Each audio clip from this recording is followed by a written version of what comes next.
여호와여 나와 다투는 자와 다투시고 나와 싸우는 자와 싸우소서. 시편 35편 1절의 이 강렬한 외침은 억울하고 원통한 세상 속에서 내가 직접 칼을 들지 않고 하나님을 나의 대언자로 세우는 가장 지혜롭고 위대한 기도의 시작입니다.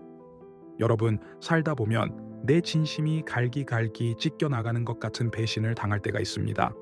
나는 선의를 베풀었는데 상대방은 악으로 갚을 때 잠을 이룰 수 없는 분노와 억울함이 우리 영혼을 잠식합니다. 마음 같아서는 당장이라도 달려가 똑같이 갚아주고 싶지만 복수의 칼날은 결국 내 손마저 베고 맙니다. 오늘 우리가 만날 시편 35편은 그 피 끓는 억울함을 십자가 앞에 내려놓고 전능하신 하나님께 내 인생의 재판봉을 넘겨드리는 성도의 거룩한 배짱을 보여줍니다. 혼란한 세상 속 변치 않는 진리를 찾는 시간, 철학이 묻고 시편이 답하다의 다비드입니다. 내가 싸우려던 좁은 마음을 내려놓고 나를 대신해 싸워주시는 하나님의 넓은 등 뒤로 숨는 평안을 오늘 함께 누려보시기를 바랍니다. 오늘 봉독할 시편 35편은 다윗의 탄원시입니다. 다윗은 자신이 아플 때 금식하며 기도해 주었던 가까운 사람들에게 끔찍한 배신을 당했습니다. 그러나 다윗은 사람을 향해 저주를 퍼붓는 대신 하늘을 향해 기도에 두 손을 듭니다. 원수 갚는 것을 하나님께 온전히 맡기는 다윗의 위대한 항복을 묵상하며 오늘의 성경 말씀 봉독하겠습니다. 여호와여, 나와 다투는 자와 다투시고 나와 싸우는 자와 싸우소서. 방패와 손방패를 잡으시고 일어나 나를 도우소서. 창을 빼사 나를 쫓는 자의 길을 막으시고 또 내 영혼에게 나는 네 구원이라 이르소서. 내 생명을 찾는 자들이 부끄러워 수치를 당하게 하시며 나를 상해하려 하는 자들이 물러가 낭패를 당하게 하소서. 그들을 바람 앞에 겨와 같게 하시고 여호와의 천사가 그들을 몰아내게 하소서. 그들의 길을 어둡고 미끄럽게 하시며 여호와의 천사가 그들을 뒤쫓게 하소서. 그들이 까닭 없이 나를 잡으려고 그들의 그물을 웅덩이에 숨기며 까닭 없이 내 생명을 해하려고 함정을 팠사오니 멸망이 순식간에 그에게 닥치게 하시며 그가 숨긴 그물에 자기가 잡히게 하시며 멸망 중에 떨어지게 하소서. 내 영혼이 여호와를 즐거워하며 그의 구원을 기뻐하리로다. 내 모든 뼈가 이르기를 여호와와 같은 이가 누구냐. 그는 가난한 자를 그보다 강한 자에게서 건지시고 가난하고 궁핍한 자를 노략하는 자에게서 건지시느니라 하리로다. 불의한 증인들이 일어나서 내가 알지 못하는 일로 내게 질문하며 내게 선을 악으로 갚아 내 영혼을 외롭게 하나. 나는 그들이 병들었을 때에 굵은 베옷을 입으며 금식하여 내 영혼을 괴롭게 하였더니 내 기도가 내 품으로 돌아왔도다. 내가 나의 친구와 형제에게 행함같이 그들에게 행하였으며 내가 몸을 굽히고 슬퍼하기를 어머니를 곡함같이 하였도다. 그러나 내가 넘어짐에 그들이 기뻐하여 서로 모임이여 불량배가 내가 알지 못하는 중에 모여서 나를 치며 찢기를 맞이하니하도다. 그들은 연회에서 망령되이 조롱하는 자같이 나를 향하여 그들의 일을 갈도다. 주여, 어느 때까지 관망하시려나이까.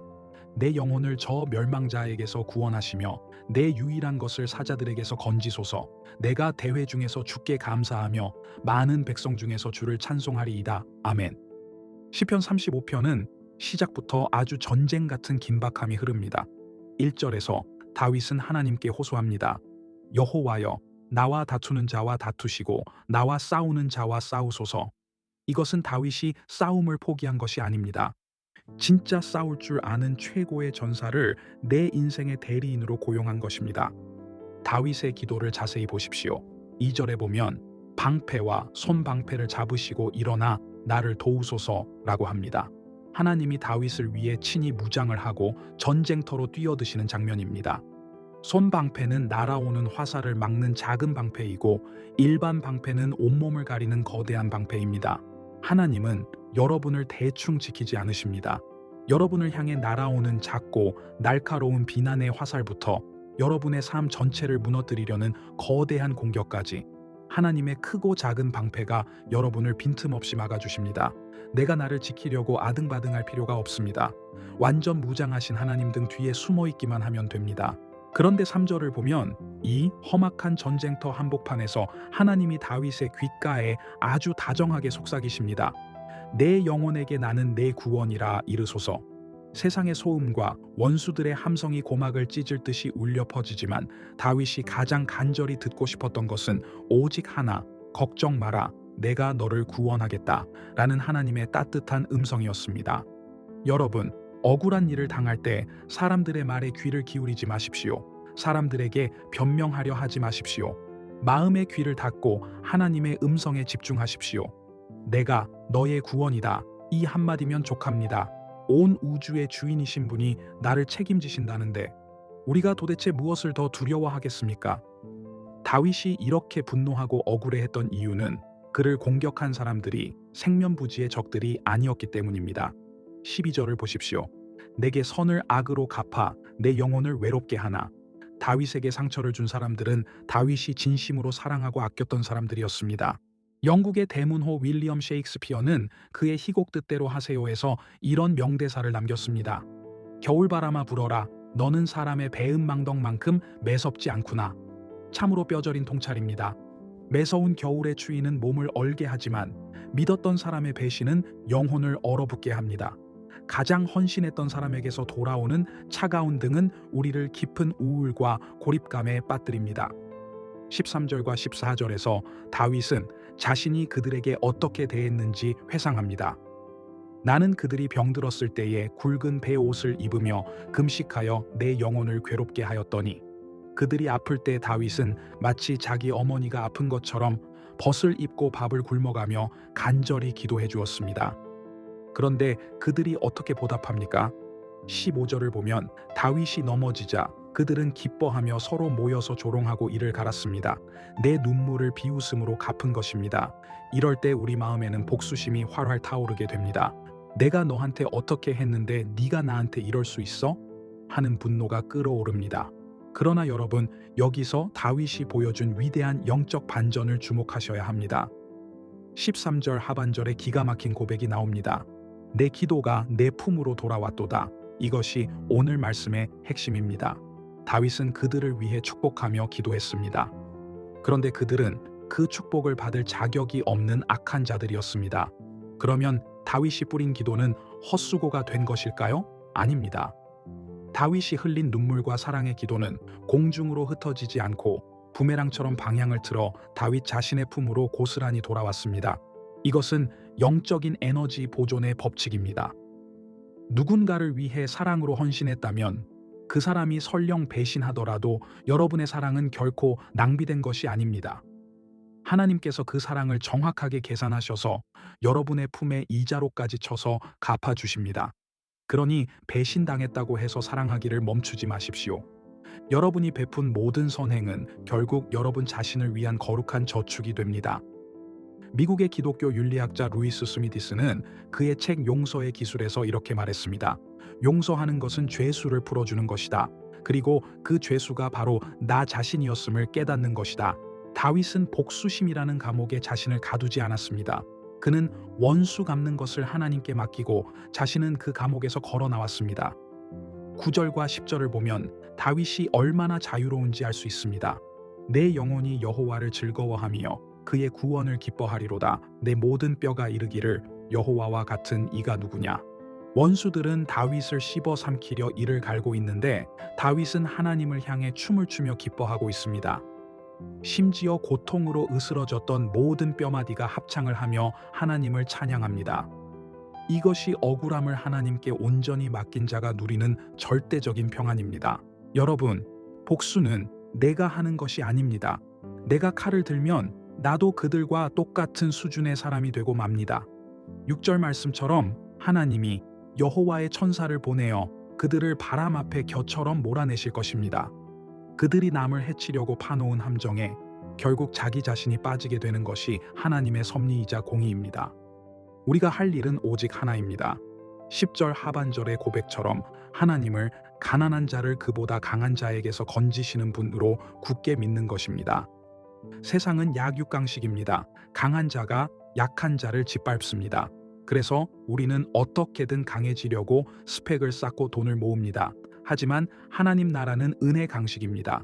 약한 자가 강한 자를 이깁니다. 왜냐하면 연약한 우리가 하나님 뒤에 숨을 때 하나님이 전면에 나서서 강한 자를 꺾어버리시기 때문입니다. 그러므로 내가 힘이 없다고, 백이 없다고 서러워하지 마십시오. 여러분에게는 온 우주에서 가장 강한 백, 만군의 여호와 하나님이 계십니다. 억울한 일을 당하셨습니까? 사람을 찾아다니며 하소연하지 마십시오. 은밀한 골방에 들어가 최고의 변호사이자 전사이신 하나님께 여러분의 소장을 제출하십시오. 하나님이 내가 네 구원이다 라고 말씀하시는 순간 게임은 끝납니다. 원수들의 조롱은 찬송으로 바뀔 것이며 여러분의 상처는 빛나는 간증의 훈장이 될 것입니다. 오늘 하루 복수심과 억울함의 무거운 짐을 다 십자가 앞에 내려놓으십시오. 그리고 내 기도가 내 품으로 돌아왔다는 다윗의 고백처럼 여러분이 베푼 모든 선의가 하나님의 축복으로 돌아오는 기적을 경험하시기를 바랍니다. 이제 우리의 억울함을 풀어주시고 친히 방패가 되어주시는 주님께 기도를 드리겠습니다. 잠시 눈을 감고 내 짐을 대신 짊어지신 주님을 온전히 신뢰하십시오. 나의 방패여 피난처이신 하나님 아버지, 오늘 시편 35편 일부의 말씀을 통해 억울하고 원통한 일 앞에서도 내 손에 피를 묻히지 않고 주님께 심판을 맡기는 위대한 지혜를 배우게 하시니 감사합니다. 믿었던 사람의 배신 앞에서 셰익스피어가 말한 매서운 겨울바람보다 더 시린 가슴을 부여잡고 울었던 우리의 눈물을 닦아 주시옵소서. 주님, 우리가 원수 갚는 자리에 서지 않게 하옵소서. 복수심이라는 감옥에서 우리 영혼을 풀어주시고 용서의 자유를 누리게 하옵소서. 내가 뿌린 사랑과 눈물의 기도가 헛되지 않고 내 품으로 돌아와 나를 살리는 생명수가 됨을 믿습니다. 사방에서 나를 치려는 자들이 있을지라도 방패와 손방패를 잡고 친히 나를 위해 싸워주시는 주님을 신뢰합니다. 귓가에 울려 퍼지는 원수의 조롱소리를 차단하여 주시고 내 영혼의 깊은 곳에 나는 내 구원이다 라고 말씀하시는 주님의 따뜻한 음성만 들리게 하옵소서. 가난하고 약한 자를 강한 자에게서 건지시는 주님, 내 힘이 부족함을 인정하고 오직 주님 뒤로 숨사오니 나를 보호하시고 내 뼈가 주님을 기뻐 찬양하게 하옵소서. 오늘 하루도 억울함이 변하여 찬송이 되는 기적을 베풀어 주시옵소서. 우리를 끝까지 변호하시는 예수 그리스도의 이름으로 기도드립니다. 아멘. 오늘 묵상을 통해 여러분의 마음에 맺혀있던 억울함의 응어리가 눈 녹듯 사라지셨기를 바랍니다. 하나님이 여러분을 대신해 싸우십니다. 저는 영상을 보시는 구독자 여러분을 위해 매일 새벽 기도하고 있습니다. 억울한 사연이나 씻고 싶은 마음의 상처가 있다면 댓글이나 영상 설명란에 구글 폼으로 보내주십시오. 함께 기도하며 주님의 위로를 구하겠습니다. 삶의 무게가 느껴지는 화요일과 목요일, 그리고 영혼의 안식이 필요한 주일, 저는 일주일에 3번 이 자리에서 말씀의 등불을 켜고 여러분을 기다리겠습니다. 다음 시간에는 시편 35편 2부 원수들의 끊임없는 공격 속에서도 마침내 여호와는 위대하시다 라고 외치며 승리를 선포하는 다윗의 찬양으로 깊은 은혜를 나누겠습니다. 오늘의 묵상이 여러분을 상처에서 해방시키고 자유의 춤을 추게 하는 능력이 되었기를 간절히 기원합니다. 여러분의 사랑은 결코 헛되지 않습니다. 다 여러분의 품으로 돌아옵니다. 감사합니다. 아멘.